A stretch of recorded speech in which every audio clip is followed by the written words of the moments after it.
আমি আমার চ্যানেল করার পর থেকেই আপনাদেরকে একটা কথা বলছি, আমার ইউটিউবের মাধ্যমে, ফেসবুকের মাধ্যমে, যে আপনি একটা আর্থিক প্ল্যান করুন। আপনার যদি একটা গোল না থাকে তাহলে আপনি পৌঁছাবেন কোথায়? সেই গোলই হচ্ছে আপনার আর্থিক গোল। এখন আর্থিক গোল করে সেখানে আপনি পৌঁছাবেন, তাহলে পৌঁছাতে হলে কি লাগবে? আপনার একটা প্ল্যানিং লাগবে, আপনার একটা স্ট্র্যাটেজি লাগবে। প্রথম প্রশ্ন হচ্ছে, আপনি কি আর্থিক গোল সেট করেছেন? উত্তর হবে হয়তো না। যদি না করে থাকেন তাহলে আগেই আজকে আর্থিক গোলটা সেট করুন। সেকেন্ড প্রশ্ন হচ্ছে যে আপনি যদি গোল সেট না করে থাকেন তাহলে আপনি প্ল্যান করবেন কিভাবে? অনেকেই গোল না সেট করে প্ল্যানিং শুরু করে দেয় যে আমি কিভাবে যাব। সেক্ষেত্রে ডিরেকশনটা মিস হয়ে যায়, কারণ আপনার কোনো ডিরেকশন না থাকলে আপনি যাবেন কোথায়, কোন পথে যাবেন, এটা ঠিক করাটা কঠিন। ফলে প্রথমে আর্থিক একটা গোল সেট করে তারপরে আপনি আর্থিক প্ল্যান করবেন। আর্থিক প্ল্যানিং খুবই দরকারি জীবনে। তার আগে একটু বলা দরকার যে গোল আপনার তিন ধরনের হতে পারে। একটা হতে পারে শর্ট টার্ম গোল, একটা হতে পারে মিড টার্ম গোল, আর একটা হতে পারে লং টার্ম গোল। সেটার উপরে হয়তো আমি আলাদা একটা ভিডিও করব। কিন্তু সেই গোলে পৌঁছানোর জন্য আপনাকে একটা আর্থিক প্ল্যান করতে হবে। আর্থিক প্ল্যান যদি সঠিক হয় এবং এই প্ল্যানের যদি কোনো ব্রিজ আপনি না করেন, এটার পরে নিয়মিত কাজ করেন, কন্টিনিউয়াসলি লং টার্ম ধরে কাজ করেন, তাহলে আপনার জন্য আর্থিক গোলে পৌঁছানো খুব সহজ এবং আর্থিক স্বাধীনতা অর্জন আপনার জন্য সময়ের ব্যাপার মাত্র। সুপ্রিয় শ্রোতা, আমার আজকের ভিডিওতে আপনাদের স্বাগত। আপনারা যারা আমাকে অনেকদিন ধরে শুনছেন তাদের প্রতি আমার কৃতজ্ঞতা জানাই, আর যারা এই ভিডিওর মাধ্যমে আমাকে নতুন শুনছেন তাদেরকে বলি যে আমাদের সাথে থাকুন। আমাদের চ্যানেলটাকে যদি ভালো লেগে থাকে সাবস্ক্রাইব করুন বা ফলো করুন এবং এই ভিডিওগুলো সবার মাঝে ছড়িয়ে দেওয়ার ব্যবস্থা করুন, এটা আমার অনুরোধ।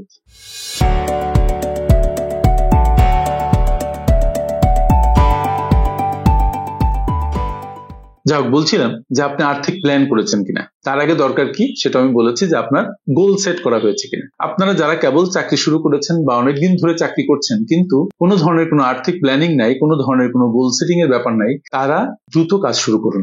কারণ আপনার আর্থিক গোল যদি না থাকে তাহলে আপনি সেখানে কখনো পৌঁছাবেন না এবং আপনার সেভিংস এর জন্য কোনো তাড়া সৃষ্টি হবে না মনে। আপনার অবচেতন মন আপনার পক্ষে কাজ করবে না। আপনি যখন কোনো একটা প্ল্যান করে সামনে যান, কোনো একটা লক্ষ্যকে স্থির করে সেটা অর্জনের জন্য দৌড়ান, তখন আপনার অবচেতন মন আপনাকে সাহায্য করে, পুরো প্রকৃতি আপনাকে সাহায্য করে, পুরো ইউনিভার্স আপনাকে সাহায্য করে। তাই আজই আর্থিক গোল ঠিক করে নিন, শর্ট টার্ম, মিড টার্ম এবং লং টার্মের, এবং সেই গোলে পৌঁছানোর জন্য আপনি আর্থিক প্ল্যানিং করুন। তবে এই প্ল্যানিং করার জন্য আপনার আরেকটু কাজ করতে হবে। সেই কাজটা কি? সেই কাজটা হচ্ছে বর্তমানে আপনার আর্থিক যে অবস্থা আছে সেটাকে একটু রিভিউ করতে হবে। তার মানে আপনি এখন কোথায় আছেন, আপনি কোথায় আছেন সেটা হিসাব করার জন্য প্রথমে আপনার কি কি অ্যাসেট আছে, অ্যাসেট ক্লাসে সেগুলো আপনার লিখে ফেলতে হবে। ক্যাশ কত আছে, জমিতে কত আছে, লোকজনের কাছে কত পান যেটা আদায় হবে, ব্যাংকে কত আছে, সঞ্চয়পত্রে কত আছে, শেয়ার মার্কেটে কত আছে, কোনো বিজনেসে খাটানো কত আছে, সব হিসাব করুন। এবার দেখুন যে লোক আপনার কাছে কত পায়, ব্যাংক কত পায়, কোনো ব্যক্তি কত পায়, কোনো আর্থিক প্রতিষ্ঠান কত পায়, কোনো সমিতি যদি থাকে তারা কত পায়, বা কোনো বন্ধু বান্ধব আত্মীয় স্বজন কত পায়, এগুলো সব হিসাব করুন এর কারেন্ট ব্যালেন্স সহ। তাহলে দেখবেন আপনি একটা অ্যাসেট পেলেন, একটা লায়াবিলিটি পেলেন। তাহলে অ্যাসেট মাইনাস লায়াবিলিটি যদি আপনি করেন তাহলে আপনি নেটওয়ার্ক পেয়ে গেলেন, আপনার নিজ সম্পদ পেয়ে গেলেন। যদি দেখেন নিজ সম্পদ বেশ ভালো, তাহলে আপনার জন্য যাত্রাটা সুন্দর হচ্ছে, আপনার অলরেডি অনেক সম্পদ আছে। আর যদি দেখেন যে নিজ সম্পদ কম বা নাই বা নেগেটিভ, শুধু দেনা বেশি, নেটওয়ার্ক মাইনাস, সেক্ষেত্রে আপনার জন্য দায়িত্ব অনেক বেশি। কারণ আপনি একটা গোল সেট করবেন, করে সেটাকে একটা প্ল্যানিং এর মাধ্যমে এগিয়ে সামনে নেবেন, আপনি গোলে পৌঁছাবেন। তাহলে আপনার যে ইনকাম লেভেল সেটা আপনি জানেন, আপনার এক্সপেন্ডিচার লেভেল যেটা, আপনার এক্সপেন্ডিচার লেভেল যেটা, সেটাও আপনি জানেন। এখন আপনি আপনার নেটওয়ার্ক জেনে গেলেন, সুতরাং এবার আপনাকে সেট করতে হবে যে আপনি কিভাবে আপনার গোলে পৌঁছাবেন। ধরেন যদি এমন হয় যে আপনার এক বছরের মধ্যে আপনি আপনার ইমার্জেন্সি ফান্ডটা গঠন করবেন, তাহলে আপনাকে হিসাব করতে হবে যে মাসে আপনার কত সেভিংস করতে হবে। কারণ আপনি জানেন যে ইমার্জেন্সি ফান্ড 6 মাস থেকে 1 বছরের করতে হয়। 6 মাসের জন্য যদি করেন তাহলে 6 মাসে আপনার কত টাকা লাগবে, প্রতি মাসে খরচ তার 6 দ্বিগুণ করবেন। এই ক্ষেত্রে বিলাসদ্রব্য রাখা দরকার নেই। তারপর মিড টার্ম হচ্ছে 1 বছর থেকে 5 বছরের মধ্যে আপনার কি কি আপনার আর্থিক লক্ষ্য আছে সেটা ঠিক করে নিন, সেটা অর্জন করার জন্য আপনার কি করা দরকার সেটা করতে হবে। লং টার্ম 5 বছরের বেশি, 10 বছর 15 বছর হতে পারে।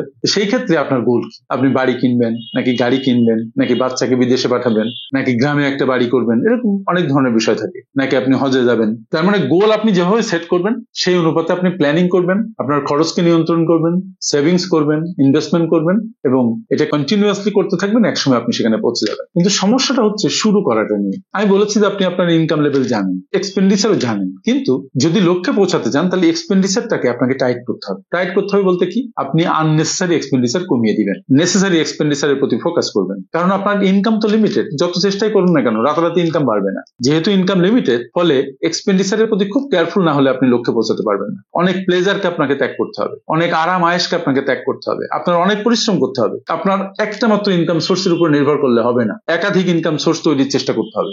আপনি সকাল 9টা থেকে সন্ধ্যা 6টা পর্যন্ত খেটে আর কিচ্ছু করবেন না, শুধু আরাম করবেন, তাহলে আপনার আর্থিক স্বাধীনতাও আরামের মধ্যে পড়ে যাবে। দেখবেন যে এটা সহজ হচ্ছে না। যারা আর্থিকভাবে সফল হতে চায় তাদের অনেক পরিশ্রম করতে হয়, অনেক স্মার্ট হতে হয়, অনেক কষ্ট করতে হয়, এবং আর্থিক লিটারেসি তার থাকতে হয়। অনেক কষ্ট করে টাকা ইনকাম করলেন কিন্তু আপনি খরচ করার মেথড জানেন না। আমি বোধ করি ইনকাম করার চাইতে প্রুডেন্টলি খরচ করতে পারাটা কঠিন কাজ। তার মানে কোন জিনিসের পেছনে আপনি খরচ করবেন, কোনটা করবেন না, কোনটা করা উচিত, কোনটা উচিত নয়, এই হিসাবটা করা তো সহজ নয়। সুতরাং আপনি সবকিছু ঠিক করে সামনে যাবেন। আবার বলছি, আপনার ইনকাম কিন্তু লিমিটেড, খরচকে কমিয়ে আর্থিক লক্ষ্যের দিকে আপনি এগিয়ে যাবেন, এবং সেই লক্ষ্যে পৌঁছাতে আপনার একটা জার্নি শুরু করতে হবে হিসাব করে। কিরকম? ধরেন আপনার 1 লাখ টাকা ইনকাম, 1 লাখ টাকা থেকে আপনার 20% আপনি সঞ্চয় করবেন। 20% মানে 20%, মানে 20,000 টাকা আপনি সঞ্চয় করবেন। এই সঞ্চয়টা কোন কোন খাতে করবেন? আমি বলেছি যে প্রথম ইমার্জেন্সি ফান্ড গঠন করে নেবেন, আর যদি প্রথমে হাই ইন্টারেস্ট বেসড কোনো লোন থাকে সেগুলো অ্যাডজাস্ট করার চেষ্টা করবেন।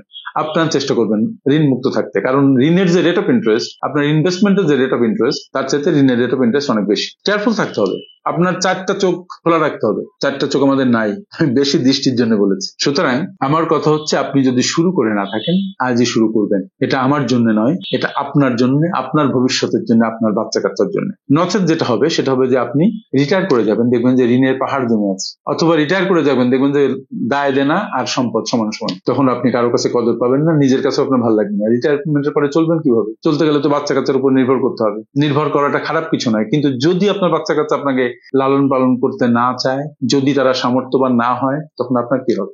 যারা কেয়ারফুল বাবা মা, যারা এডুকেটেড বাবা মা, তারা তাদের নিজেদের চিন্তা করবে, এমন ভাবে চিন্তা করবে, ফিনান্সিয়াল ডিসিপ্লিন বজায় রাখবে এমন ভাবে, এবং এমন ভাবে সে যাত্রা করবে এবং পথে চলবে যে রিটায়ারমেন্টের পরে যেন সেই মানুষকে, তার আপনজনকে হেল্প করতে পারে, নিজে যেন তাদের বোঝা না হয়। সুতরাং এই জিনিসটা খুব কেয়ারফুলি চিন্তা করা দরকার। আর আপনারা যেটা করবেন, আমি আবার বলছি যে ফিনান্সিয়াল প্ল্যানিং করবেন। কি জন্য? ফিনান্সিয়াল গোল অর্জনের জন্য। এবং এই ক্ষেত্রে যদি আপনি নিজে না পারেন, তাহলে আপনার কোনো ফিনান্সিয়াল অ্যাডভাইজারের শরণাপন্ন হতে হবে। হয়তো অল্প কিছু খরচ হবে আপনার, কিন্তু যেভাবে তিনি আপনাকে সেভ করে দিবেন, আপনার ফিনান্সিয়াল একটা লাইন আপ, রোডম্যাপ তৈরি করে দিবেন, সেটা অভাবনীয়, সেটা আপনি হয়তো কখনো পারতেন না। তাই ছোট ছোট খরচের দিকে খেয়াল করার চাইতে আপনি আপনার বেনিফিটের দিকে ফোকাস করবেন, আপনার সমস্যা সমাধানের দিকে ফোকাস করবেন। সব কাজ আপনি পারেন না, এক একজনের কাজ এক এক রকম। একজন প্রফেশনাল অ্যাডভাইজার সে পারে তার মতো কাজ করতে, আপনি আপনার মতো কাজ করতে পারেন। এটাই নিয়ম। আমার সাথে এতক্ষণ থাকার জন্য আপনাকে অনেক ধন্যবাদ। আসসালামু আলাইকুম।